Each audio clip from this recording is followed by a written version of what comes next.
Tayo po'y manalangin. O dakilang Diyos, nagpapasalamat po kami, Panginoon, sa umagang ito, na kami, Panginoon, ay muli niyo pong idinako sa lugar na ito sa iyong bahay-sambahan, Panginoon. Salamat sa pagkakataon, Panginoon. Narito kami, Panginoon, upang ikaw ay aming papurihan, pasalamatan, Panginoon, sa lahat ng kabutihan mo, katapatan mo, Panginoon, sa aming mga buhay. Panginoon, samahan niyo po kami sa umagang ito, ang iyong banal na Santong Espiritu, Panginoon, ang siyang manguna sa aming kalagayan.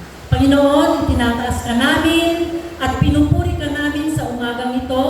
Ito po ang aking dalangin sa matamis na pangalan ni Jesus. Amen. Sige po, tayo pong lahat ay makakaupo na. Sige. Magandang umaga po sa ating lahat. Ay, walang tao. Magandang umaga po. Batiin niyo po yung mga katabi ninyo. Ayan, praise God.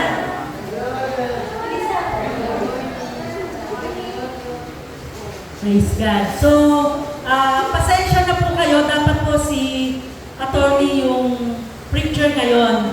Kaya lang po, siya pala ay naka-schedule sa Payatas. Kaya next week na lang po siya. Amen? Praise God. At kahapon po, magkakasama po kami kahapon dun sa Payatas dahil siya po yung mentor ng mga kapastoran doon, mga 130 po ng mga pastor yung minimentor niya doon. So, maghapon po kami doon, hanggang 5 o'clock po kami. So, siguro mga 7 na kami nakauwi sa bahay. But, salamat sa Panginoon sa kalakasan at pag-iingat niya na patuloy niyang pinagkakaloob sa bawat isa sa amin. Amen? At salamat sa ating kapatid na meron tayong bago ngayon, si Sister Jan Diban. Ayan. Welcome sis na nandito ka ngayon at hindi aksidente na nandito ka ngayon. Amen? Alam ko, matagal na daw ini-invite ni Sister Myra, but ito yung time, no? Ito yung right time na pinaunlakan mo, hindi lang Sister Myra, kundi ang Panginoon. Amen. Praise God. So, palakpakan po natin ang Panginoon sa umagang ito. Glory to God. Ayan. At syempre, welcome sa mag-asawa, long time no see, no? Fresh from UK. Yan, talagang sila po ay galing ng UK. Talagang kung makikita nyo po yung yung mga pinapasyalan nila, no, sa UK. Isang blessing po, no? Isang pagpapala po yan na galing sa Panginoon na sila po ay nagkaroon ng pagkakataon na makapasyal sa UK. Amen? Talagang makikita niyo po yung mga magagandang lugar sa UK na kanilang napasyalan. Praise God. So ngayong umaga, handa na po ba tayo makinig ng salita ng Diyos? Amen. So kung may mga Bible po kayo, buksan niyo po sa awit. Ayan. Psalms chapter 27, verse 8. Ito po ay isang napaka-familiar na verse yung The Lord is my light and my salvation. Ayan. Si Yahweh ang ilaw ko at kaligtasan. Sino pa ba ang aking katatakutan? Okay. Praise God. So, ang pamagat po ng ating pag-aaralan ngayon, basahin po natin lahat. True prayer drives out fear. Ang tunay daw po na panalangin ay nakakapag-alis ng takot. Ayan. Siyempre lahat naman po tayo dumadaan dyan. Sa takot, pangamba, di ba? Yung takot at pangamba, magkapatid lang yan eh. Di ba? Nararanasan natin yan kapag tayo po ay may mga pagsubok, problema sa buhay na ating hinaharap. So wala pong exempted. Amen. Walang exempted. Lahat po tayo nakakaranas ng takot at pangamba. Kagaya nga kanina po ng patotoo ni Brother Alvin na dumanas siya ng pagsubok dahil sa kanyang medical. Amen? Minsan hindi talaga dumadating yung sa buhay natin yung ating kalusugan ay minsan hindi maayos. Tumatagilid din. Amen? But salamat sa Lord dahil bagamat nandun yung takot, yung pangamba natin, but naaayos yun. Amen? Inaalis yun. Naaalis yung takot na yun, yung pangamba na yun, dahil sa ating faith sa ating Panginoon. Dahil sa ating prayer. Di ba, Brother Alvin? Dinadaan yun sa prayer? Amen. Di ba? Dahil sa panalangin natin, naaayos ang lahat. True prayer drives out fear. Sa pamamagitan ng ating mga prayers, nawawala ang lahat ng iyon. Amen po ba? Praise God. So, hindi lamang tayo yung nakakaranas. Ang ating bansa, ang buong mundo, nakakaranas ng gano'n. Ng pagsubok, ng mga problema. Kahit mga estudyante,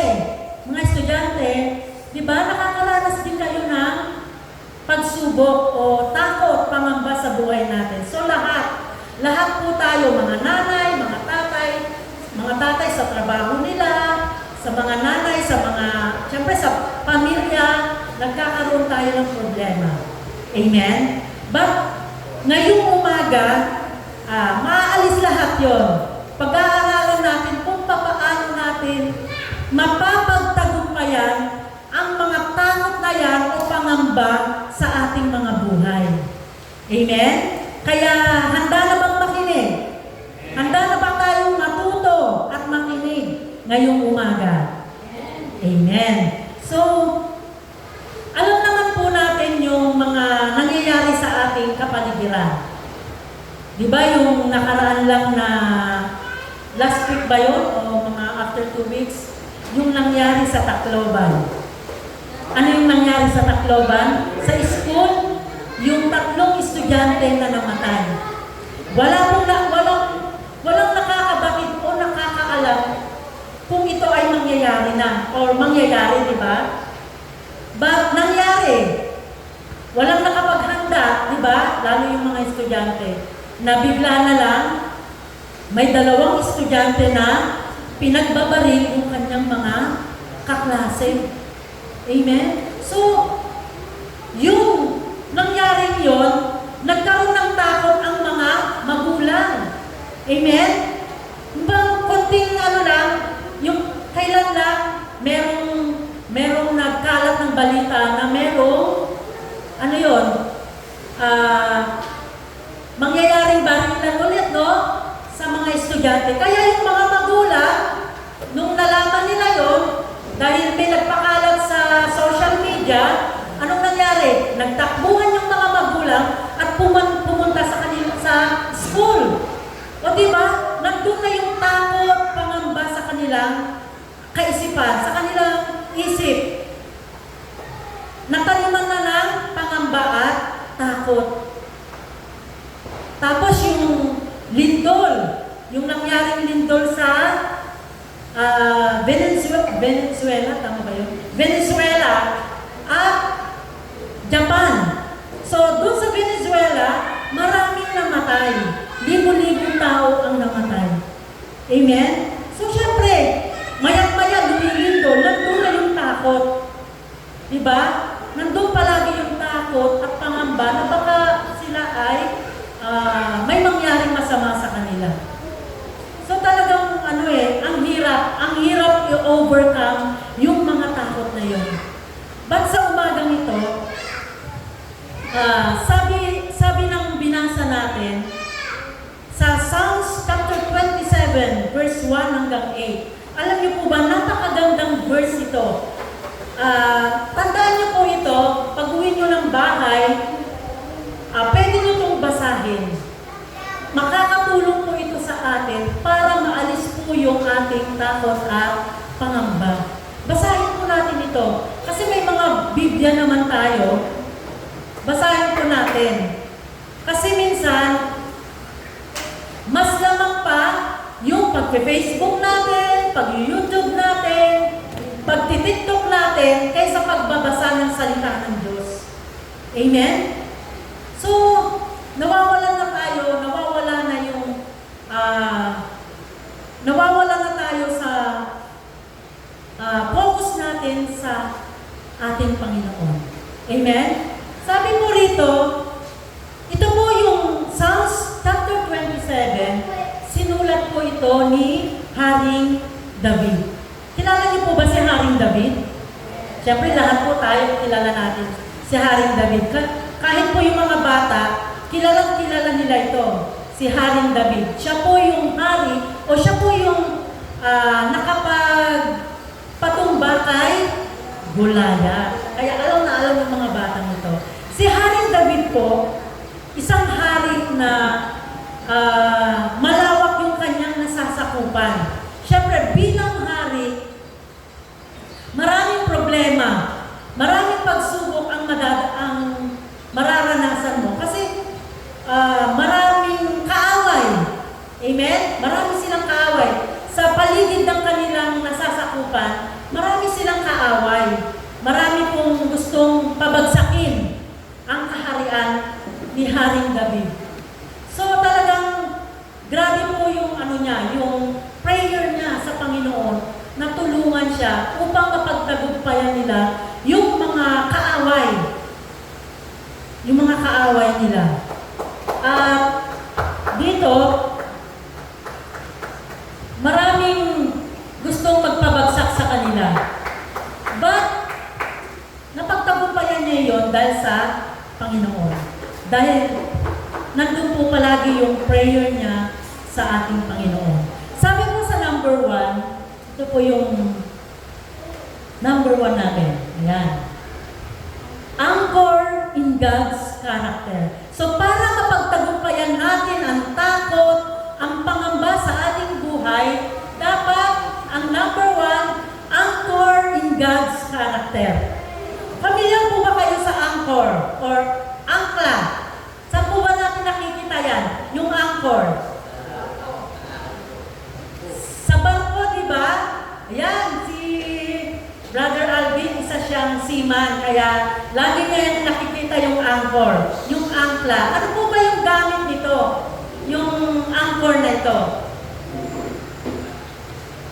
Ang anchor po, or angkla, yun po yung nagpapatibay kapag meron pong malakas na bagyo, di po ba? Ito yung magpapatibay para hindi po matangay yung barko. Tama po ba, Brother Alvin? Tama? Yan. Siya yung nagpapatibay. Yung anchor na ito. So, ano po ba yung magpapatibay sa buhay natin? Ano yung magpapatibay sa buhay natin? Para hindi tayo matangay ng takot, pangamba sa buhay natin. Diba? Yung prayer, yung pamagat natin. True prayer drives out fear. Ang pananalangin natin. Ito po yung magpapatibay para anumang pagsubok, anumang bagyo ang dumating sa buhay natin, ito po ang dapat natin gawin is prayer. Pananalangin. Ang tanong ko po, nananalangin po ba tayo? Amen. Ilang beses? Ilang beses po tayo nananalangin? Isang beses? Parang mahina yung prayer, mag-isa lang eh. Diba? Ilang beses ba tayo kumakain? 3. Parang hindi po 3 eh. Kasi may merienda pa. Meron pang midnight snack. So, 5 na agad yun, diba? Bago tayo matulog, mananalangin tayo, 6 na yun. Paggising natin sa umaga, 7 na. O diba? Dapat nananalangin po tayo palagi. Pinagpipray po natin yung pagkain natin bago tayo kumain. Bago tayo matulog, nananalangin tayo. Humihingi tayo ng protection. Kasi pag tulog natin, hindi na natin alam kung ano ang nangyayari sa ating paligid. Amen po ba? So mahalaga po yung protection ng Panginoon na dapat nananalangin tayo. Paggising natin, Paggising natin, kinakapaagad natin yung cellphone. Imbis na mag-pray muna tayo, magpasalamat tayo sa Panginoon dahil ginising niya na tayo. Di ba? Kaya mahalaga po yung prayer natin. Mahalaga yan. Kasi ito yung magpapatibay ng ating pananampalataya sa ating Panginoon. Di ba ang sarap kapag paggising mo pa lang sa umaga, nagpapasalamat ka na sa Panginoon. Amen? Kasi alam niyo kung bakit? Wala pa nga, Lord, salamat sa kalakasan.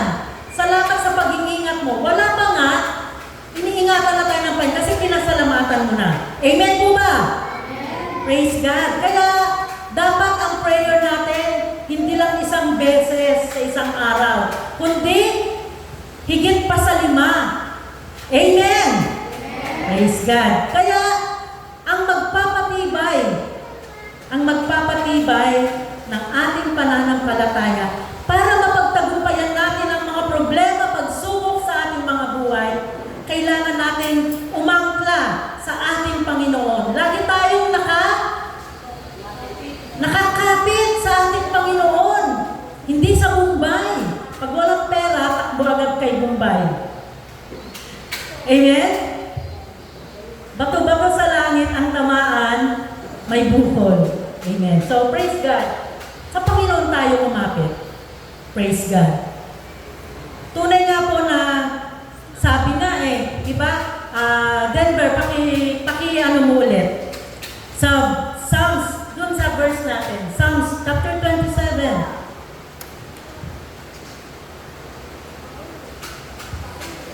Si Yahweh ang ilaw ko at kaligtasan. Diba? Sino ba yung nagbibigay sa atin ng liwanag? Sino? Diba ang Panginoon? Yan po yung prayer ni Haring David. Kapag siya ay nalulungkot, kapag siya ay nangangamba sa dinami-dami ng kaaway nila, wala po siyang ibang masasandalan. Wala siyang ibang natatawagan o mahihinga ng tulong, kundi ang Panginoon lang. Amen? Kasi hari siya. Hindi siya pwedeng sumandal sa mga kawal niya. Kasi alam niya na mahina. Hindi siya matutulungan. Walang ibang makakatulong sa kanya, kundi ang ating Panginoon lang. Kasi sabi niya dyan, si Yahweh ang ilaw ko at kaligtasan. Napagamat minsan, ang buhay natin, dumidilim. Di ba? Hindi naman, lahat tayo. Minsan dumidilim ang buhay natin. Minsan lumilipo tayo. Amen. Minsan nagkakasala tayo. Wala po rin ang perfect. Lahat po tayo nagkakasala. But, kapag alam na natin na tumatagilid yung buhay natin, saan tayo tatawag? Sa Panginoon. Lumapit agad tayo sa Panginoon. Kasi siya yung ating ilaw at kaligtasan. Amen po ba? Siya yung ilaw natin at kaligtasan. Kaya nga sabi ni si Yahweh ang ilaw ko at kaligtasan. Sino pa ba ang aking katatakutan? Mawawala yung takot, mawawala yung pangamba natin kapag ibinigay natin, kapag tayo ay lumapit sa ating Panginoon. Kanino ba tayo magtitiwala? Sa tao ba o sa Panginoon? Siyempre sa Panginoon, di ba? Kasi alam natin, kapag tayo ay nagtiwala sa Panginoon, 100%, tutulungan niya tayo. Ang tao, kapag nagtiwala tayo, sumasablay yan. Amen? Ay, kaibigan ko yan. 100% natutulungan ako yan. Hindi niya ako, hindi niya ako bibiguin. Tandaan ko natin, ang tao sumasablay. Minsan, bibiguin tayo niya. But, ang Panginoon, 100% hindi niya tayo bibiguin. Amen? Sa Kanya tayo magtiwala. Di ba yung kanta natin kanina, yung dalawang kanta natin na worship kanina, sabi ron, sa Kanya tayo magtiwala. Amen? Sa Kanya tayo magtitiwala. Dahil ang Diyos ay tapat. Kailanman. Magpakailanman. So, di ba? Kaya dapat yung mga kanta natin, natin yan. tinitingnan natin yung message ng kanta. Dahil ang Diyos ay laging tapat, magpakailanman. So yun po yung number 1. Anchor God's character.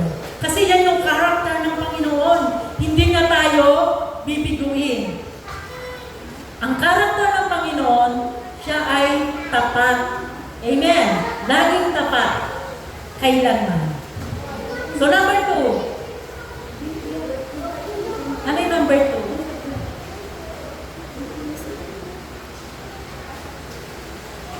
Ayan. Ang number 2, pakibasa po. Hindi yan kids ha. Seek. Nagkamali yung Seek God's presence. Hanapin lang po natin ang presensya ng Panginoon.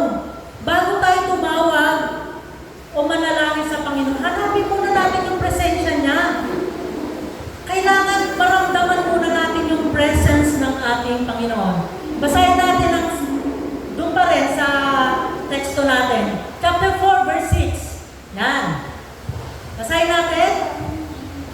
Isang bagay ang hinihingi ko kay Yahweh. At ito ang aking idinadalangin na manatili ako sa bahay ni Yahweh sa buong buhay ko upang mamasdan ang kanyang kagandahan at magtanong sa kanyang templo sapagkat sa panahon ng kaguluhan, iingatan niya ako sa kanyang tolda, itatago niya ako sa pinakaligtas na dako ng kanyang templo at itataas sa isang bato. Amen? So ano yung hinihiling ni David? Ano yung hinihiling ni David sa Panginoon? Manatili sa templo, di ba, ng ating Panginoon. Wait lang po. Ayan. Sabi rito, kay Yahweh isang bagay lang ang aking hiniling. Isa lamang talaga ang aking hangarin. Ang tumira sa templo niya habang buhay. Diba? Kasi masarap po na maramdaman natin yung presensya ng Panginoon. Di ba kapag nananalangin tayo, bago tayo manalangin, di ba umaawit muna tayo? Sino dito yung bago mag-pray, umaawit muna siya? Ayan. Dapat ganun muna. Ini-invite natin ang presence ng ating Panginoon. Umaawit muna. Dapat umaawit muna tayo sa ating Panginoon. Sabi po sa Psalms chapter 16, verse 11. Sabi po rito, 16, verse 11.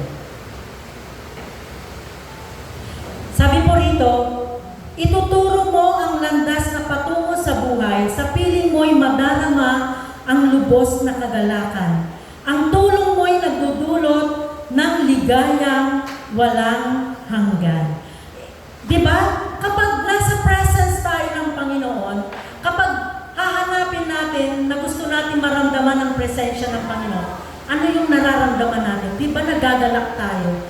Nagagalak yung puso natin na maramdaman natin ang presensya ng ating Panginoon. Through worship.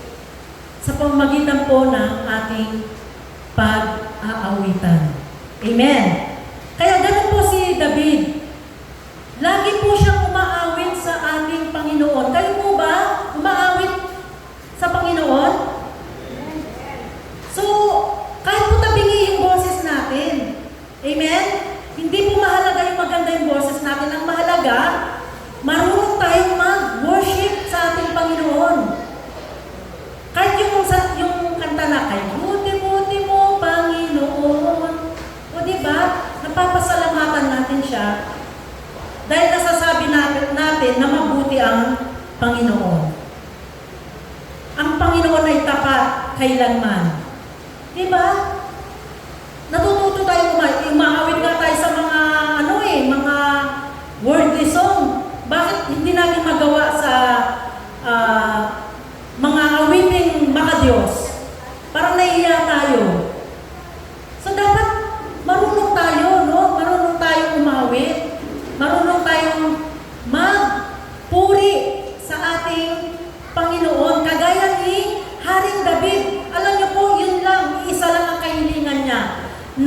ay manatili sa templo ng Panginoon kasi doon niya nararamdaman ang presence ng ating Panginoon.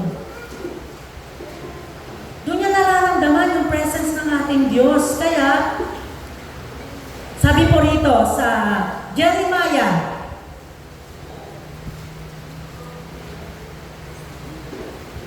chapter 29, verse 13. Ay, wait po Jeremiah chapter 29, verse 13. Sabi po rito, kapag hinanap ninyo ako inyong matatagpuan, kung buong puso ninyo akong hahanapin. Yun po yung nais ng Panginoon sa buhay natin, na kailangan natin siyang hanapin. Kaya nga si Haring David, pumupunta siya sa templo, sa bahay-sambahan, para maramdaman niya yung presence ng Panginoon. Talagang hinahanap niya. Gusto niyang maramdaman. Kasabi rito, kapag hinanap niyo ako'y inyong matatagpuan, kung buong puso ninyo ako hahanapin. Gusto ng Lord na makita sa puso natin yung totoo. Yung talagang hinahanap natin siya ng totoo. Amen? Praise God. So, yun yung hinahanap ng Diyos sa buhay natin. Nahanapin natin, seek God's presence. Hanapin natin siya.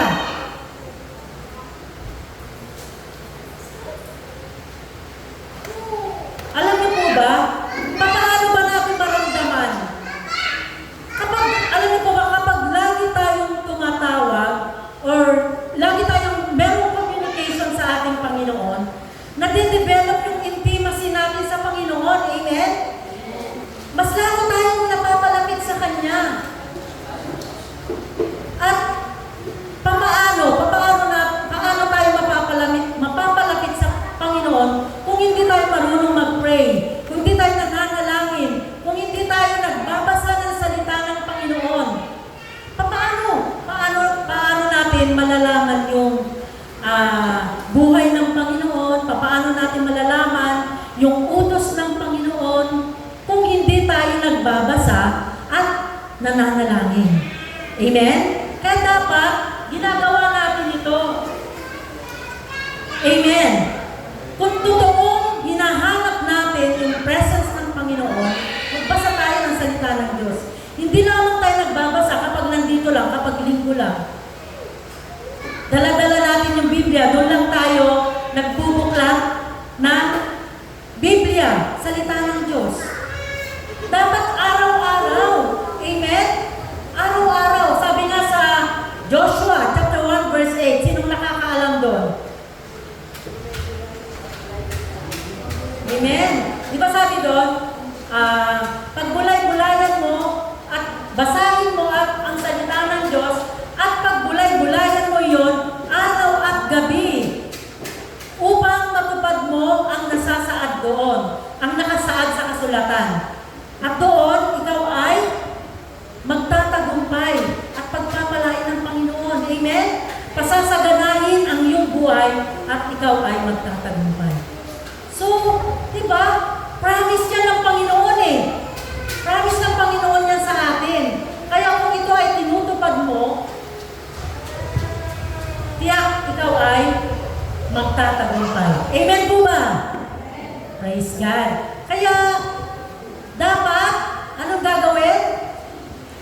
Para maramdaman mo or matagpuan mo ang presence ng Panginoon, manalangin ka palagi at magbasa ng salita ng Diyos. Amen. Praise God.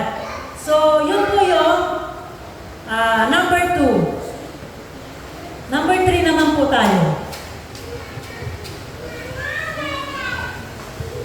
Pakibasa po. Keeps waiting in faith. So, dapat po, matuto tayong mag-antay. Amen? Meron tayong patience. Di ba ang patience nasa fruit of the Spirit? Galatians chapter 5, verse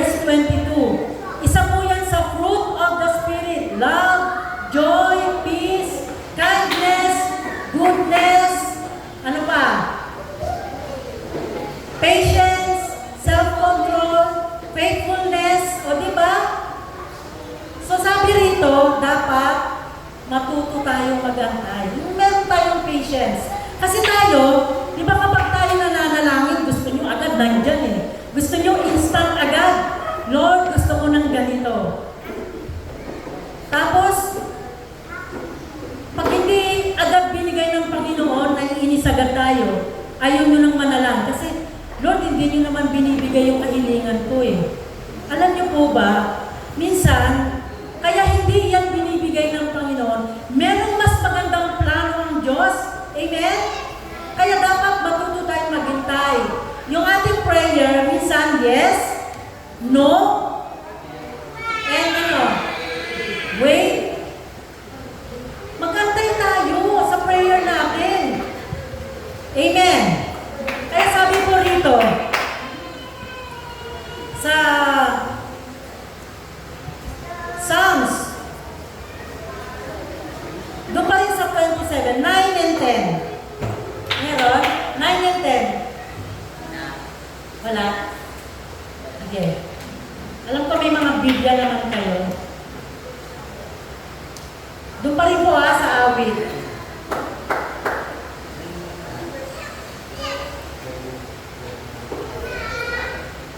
9 and 10. Sabi po rito, huwag ka nang magagalit sa akin. Ang iyong lingkod, huwag mo sanang palayasin. Tinulungan mo ako, Diyos, ng aking kaligtasan. Huwag po akong iwan at huwag pabayaan. So, di ba, si Haring David, nakikiusap siya na huwag siyang, itakwil. Huwag siyang palayasin.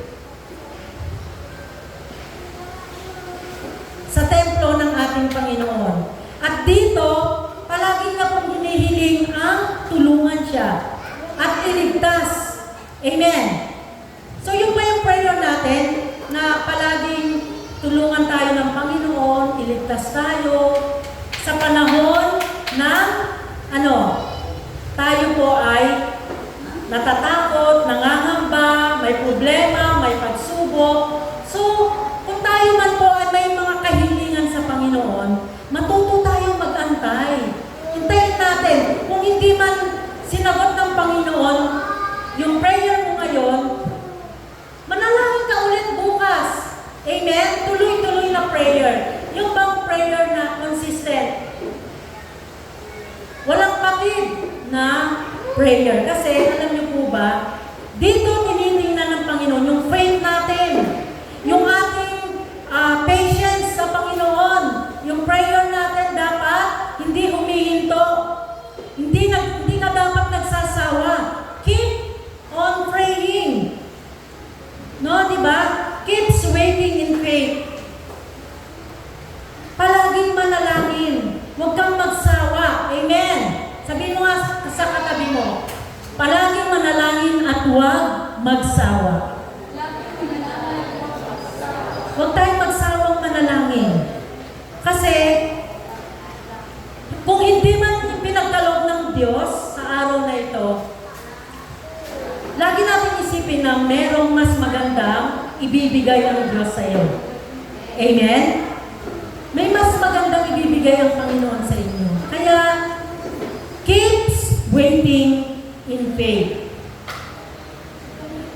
Sabi po doon pa rin po, 13-14 naman ng Psalms pa rin. Mag-move lang tayo ng ilang verse. 13-14. Naniniwala akong bago ako mamatay, kabutihan ni Yahweh aking masasaksiyan. Kay Yahweh tayo'y magtiwala, manalig sa Kanya, at huwag manghinawa. Kay Yahweh tayo magtiwala. Diba? Manalig. Kay Yahweh tayo magtiwala at huwag tayo manghinawa. Ibig sabihin ko ng huwag manghinawa, huwag magsawa, huwag mawalan ng pag-asa. Laging magtiwala sa ating Panginoon. Amen? So panghawakan natin itong verse na ito. Kagaya po ni Haring David, na kahit siya ay hari, malapit siya sa Panginoon, but hindi agad-agad, merong times na hindi agad-agad sinasagot ng Panginoon yung prayer niya. But nandun yung pagtitiwala niya nandun yung patience niya, pagtitiis niya, na sasagutin ng Panginoon ang kanyang mga prayer. Kaya dapat matuto tayo mag-wait, matuto tayong mag-antay. Keeps on waiting sa ating pananampalataya, sa ating Panginoon. Huwag tayong magmadali minsan, di ba? Pag meron tayong gusto, minamadali agad natin. Kasi gusto natin agad makuha. Ba't alam niyo ba mga kapatid? Kapag sinunod natin yung kalooban natin, anong mangyayari? Maaari tayong mapahamak. Amen? Maaari tayong mapahamak. Kaya dapat, bago natin gawin ang isang bagay, ipag-pray mo muna sa Panginoon kung ito ba ay kalooban niya. Kasi maaari mo itong ikapahamak. Amen po ba? Kaya dapat, consistent po palagi tayong manalangin sa Panginoon. Humingi tayo lagi ng gabay. Di ba? Humingi tayo lagi ng gabay sa Panginoon kung ito ba ay kalooban ng Panginoon. Mag-antay po tayo palagi. Kasi merong ibibigay ang Panginoon na mas higit pa sa inaasahan natin. Amen. Praise God. So, lagi po natin tandaan itong tatlong bagay na ito para mawala yung takot natin. Dapat nananalangin tayo. Lagi tayong nakaangkla sa ating Panginoon. Amen? Anchor God's character. Pangalawa, seek God's presence. Lagi tayo sa presensya ng Panginoon. Matuto tayong manalangin, matuto tayong magbasa, matuto tayong mag-worship, umawit sa ating Panginoon. At pangatlo, keeps waiting on faith. Lagi tayong matutong mag-antay sa kalooban ng ating Panginoon. Amen? Praise God. At bilang panghuli sa ating conclusion, meron pa akong ibibigay dito na napakagandang salita. Ayan. Ano yung... Ayan. Basahin po natin lahat. Waiting for God is not a delay. It's preparation for greater blessing. Amen? Praise God. Napakaganda po nito, no? Mahalaga po yung kailangan matuto tayong mag-antay. Kasi hindi ito, porket delay ito, pag ang Diyos merong preparation, meron pong hinahanda ang Panginoon na mas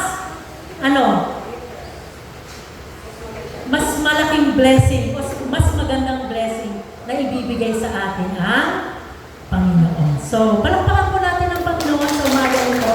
Nawa, meron po tayong natutunan, no, na mensahe ang Diyos para sa